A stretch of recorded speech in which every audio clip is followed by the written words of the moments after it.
Weytk Tracy Ned Squaxed. Hello everyone, my name is Tracy Ned, and this video is going to be introduction in the Secwépemctsin language, as well as some background information on myself and how I came on this path of teaching the Secwépemctsin language and some of the people that helped me get here. So I'm just going to start by doing my introduction, and then I'll repeat it in English afterwards. Okay, so usually you start out by saying ytep, so hello everyone. If you're standing in front of people and you want to let everybody know that you are saying hello, and so that's how I always start. Weytk Tracy Ned Squaxed, de Secwépemctsin Introduction, te Tkamloops Twin. Lena Jack en Kiea Squest, la Francis Camille len Papa Squests, Mandy Camille en Genealogy Squests, Johnny Philbrick ren Kakajala Squests, Tmusmis ren Schmemmelt, Larissa Brooklyn len Geckelt Squests, Tyrell Damon ren Squests, Aubrey Paul len Squests, Ytep. So at the end of your introduction, you should always say Ytep. I was told that if you don't, then people are going to be waiting for you to go on, and Ytep means that's it. So in my introduction, I said, hello everyone, my name is Tracy Ned. I come from the Canoe Creek Dog Creek Reserve, and I live here in Kamloops. My grandmother was Lena Jack. My grandfather was Francis Camille. My mother is Mandy Camille, and my father is Johnny Philbrick. And I have 4 children, and my daughters are Larissa and Brooklyn, and my sons are Tyrell and Damon, and also my granddaughter's name is Aubrey Paul. So the reason that we would give out all of that information when we're doing an introduction would be so that people who are listening to you might have connections to somebody you mentioned in your introduction. So maybe they're related to my grandmother Lena or my father. So you could make connections that way. And I was told that it would depend on if you're going to introduce your grandparents or great grandparents, depending on who you're talking to. Like if it's a group of young people, you might not mention all the way back like many generations, because they probably wouldn't really know who you're talking about. So like for instance, me talking about my children's names, maybe they might know who they are, so they could make connections that way. So usually I like to mention my grandparents' names, and I only mention my mom's side. I do have connections to my father's side, and my grandparents there would be La Mary Thomas in Kiea Squests, La Frank Thomas len Papa Squests, La Clotilde Thomas len Knaa Squests. So these are my grandparents on that side. And so I just wanted to, from there, the introduction, I'm going to post a link on the video as well for a typed out version of the introduction, and then you can fill in the blanks and maybe just play back the video so that you can have some practice. And so I have a couple pictures here that I was going to share with you. So this is a picture of my grandmother, Lena Jack, my late grandmother, and she and my mother, they played a big part in my life in raising me, and I learned a lot from my grandmother, and she spoke fluent Secwépemctsin. She went to residential school from 1925 to 1935, so she learned to read and write in English as well. And so that's a picture of my grandmother, my kia. I also have another picture of my late grandmother, Mary Thomas, and she is from Sugarcane, and she passed in 2001, sorry. And so she played a big part in my life as well. I visited her quite often, and she spoke fluent Secwépemctsin, and she was a very traditional woman. And her mother, my great-grandmother, was Clotilde Thomas, and my grandmother Clotilde, she lived to be 100. Same with my grandma Lena, she lived to be 100 as well. And I remember visiting my grandma Clotilde too, and she spoke fluent Secwépemctsin, and she spoke in the language pretty much all the time, so I never really knew what she was saying, and it was hard, but her sense of humor came through even though I didn't know what she was saying, so I always enjoyed visiting her too. But I didn't know my grandfathers. My grandfather, Francis Camille, passed before I was born, or the same year I was born.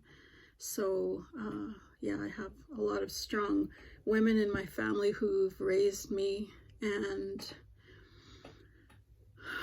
from a young age, learning the Secwepemc language. I grew up hearing my grandmother, my kia, speak the language. I would visit her relatives, our Selkton, quite a bit, and I would just be sitting there listening to them while they drank their tea and spoke in the language, and once in a while they would laugh, and I really wish that I knew what they were saying, but it was nice to hear it, and I think that really helped me a lot as I started my journey of learning the language, because I guess it helped me develop an ear for it and helped me to pronounce the words easier than maybe somebody who didn't grow up around the language. So I'm grateful for that. And so I started learning the language. My first class, I remember I was in grade 4, and this was in Dog Creek, and the teacher was Mary Palmetier. She's passed away, and she was quite a strict teacher, but I really respected her, and her style was, you had to say the words properly. Like, she would really make sure that we were saying things properly. And I remember learning how to say the word for Dog Creek, which is xexwe. And I remember she would make us repeat it over and over again until we were able to actually do the height part. So we had to say xexwe. And so now that really stuck with me today. And so I only took the language for a short time in grade 4 or 5. And then when I moved to Williams Lake in grade 8 was when I took the language at the secondary school, Williams Lake Junior Secondary School. And my teacher was Cecilia D. Rose. And that was my favorite class. I loved to go to that class. She would always teach us a lot of crafts and cultural things and learning the language. I just really loved that class. I actually didn't learn any more of Secwepemc language after that, so I only took it in grade 8. And it wasn't until I went to university, and that was in 2005 to 2009, and they offered Secwepemc language classes here in Kamloops, and I was fortunate enough to be able to have that opportunity to take those classes and put them towards my Bachelor of Arts degree. So the teacher there was Mona Jules, and we also took linguistics courses. So one of the teachers was Susan Russell. She flew in from Vancouver all the time. And Marianne Ignace and Ron Ignace were both teachers there as well. And so I learned a lot about the language, like not just learning how to speak the language, but also learning all of the grammar part of the language, the linguistical part of the language. And I really, really loved that. It was something that I could take hold of and just want to learn more. Like I actually found it really fun to break apart the words and learn the root words. So when I had that opportunity to take the courses, I would take them. And some of the students that worked alongside me were Charlie Fortier, Rita Anthony, Marion Williams, Lorna Billy. There were many students there at that school, and we really shared a love for learning the language. And some of them have actually gone on to teach language. And so once I completed my degree, I didn't really know what I was going to do. I just decided that maybe I'd take a little bit of time off, and that didn't really last very long because I received a call from Deb Draney. She was the First Nations district principal in the school district 73, and she asked me if I would be interested in taking a job with teaching the Secwepemc language. And I didn't feel like I could actually do it. I thought, I'm too shy. It's not really what I planned on doing. But a lot of my fellow student friends they encouraged me while we would be in class, and they would say, yeah, you should really become a language teacher. And I just didn't think that was what I was going to do.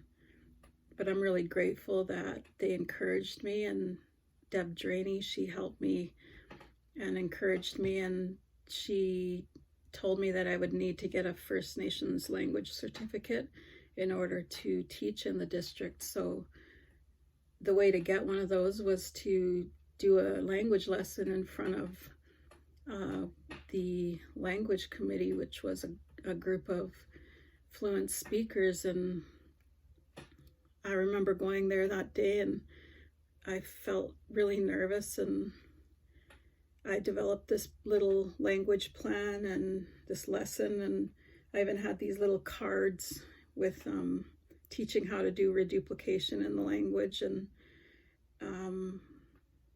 I think I even had a game that we played too, and they really liked it, and they passed me through with my language certificate. And there was a couple of them I remember, Phyllis Chelsea and Andy Chelsea,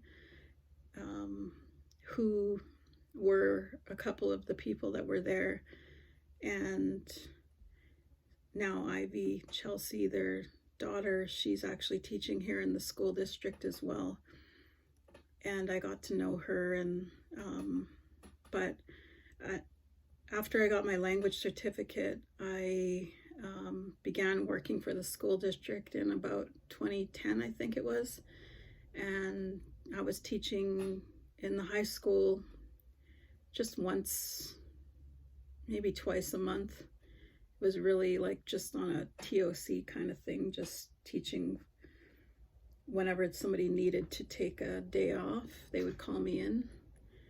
So I didn't really know that I would be where I am today, and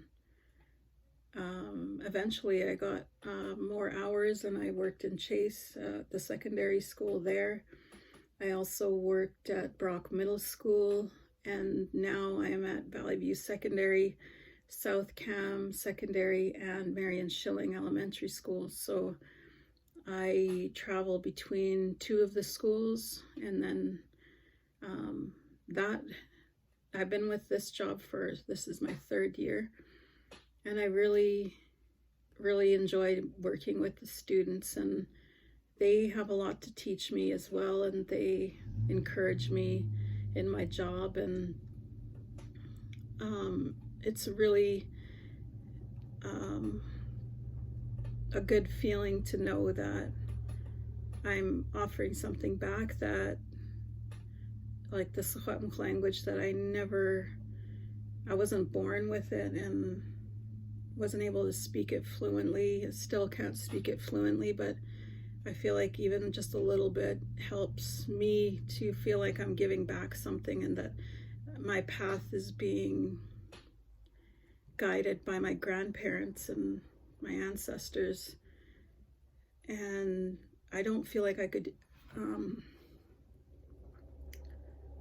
see myself doing anything else. And I think that my goal is to hopefully inspire others to be able to give back in some ways with teaching language and culture and traditions. And so in the future, my goal is to do my master's in linguistics, and to be able to carry on the same path that I'm on right now. And my lifelong legacy, I'm hoping, would be that I will have a part in revitalizing the Secwepemc language and inspiring others to learn the language. And I feel like now is the perfect time to reach out to people, because in the past I have tried, but it wasn't the right time, the right place. And I feel like now, with everybody being home and they can take the time to learn some of the language, even though it's a small piece maybe, or maybe they'll follow the videos a little bit more and learn a lot more than they planned on. So my goal from here is to teach beginner level and a little bit more intermediate level as well. And yeah, I'm looking forward to what this is gonna bring. And if you have any questions, just leave a comment or anything on my YouTube channel, and